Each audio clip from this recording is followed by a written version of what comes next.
غزني کې د 150 میلیونه افغانیو په لګښت د یو کمپلکس د جوړېدو چارې پیل شوې.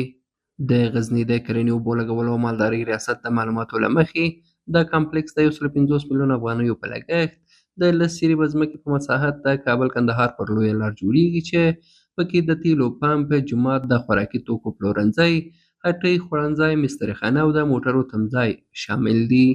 د غزني د کرنې ریاست همدارنګه وایي چې په راتلونکي کې هم هڅه کوي د خصوصي سکتور په همکارۍ په دې ولایت کې تفریحي پارکونه جوړ کړي.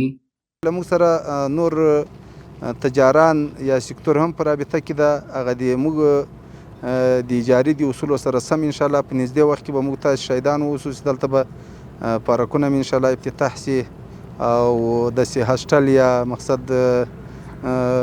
نور هوټلونه یا داسې نور معیاري ځایونه چې د سیاحینو دپاره د جلب یوه مهمه نکته انشاءالله وړاندیزونه سوي دي. ما وغوښتل چې دلته دا یو ترانزیټي سړک دی، د هیوادوالو ډېر ضرورتونه دي دلته.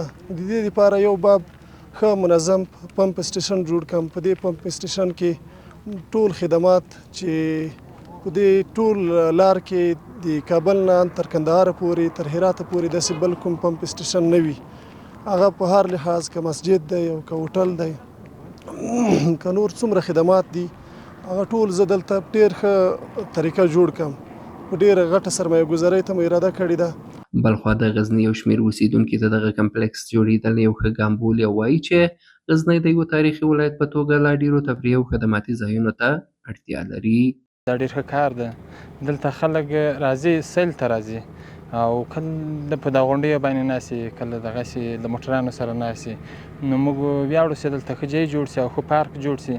دا د موږ لپاره او د عوام دپاره ډېر ښه کار ده. دلته مثال یو ښه ځای جوړ سي د غزني ولایت او د ډېر سیمو خلکو دلته راځي دلته چکر دپاره. د جمعې ورځ چې دلته ډېر خلک راځي چکر دپاره.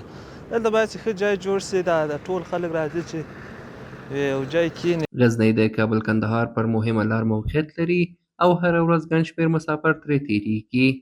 د خدماتي او تفریحي مرکزونو جوړېدل کولی شي د مسافرو لپاره اسانتیاوې برابرې کړي او د ښار د پراختیا په برخه کې مهم رول ولوبوي.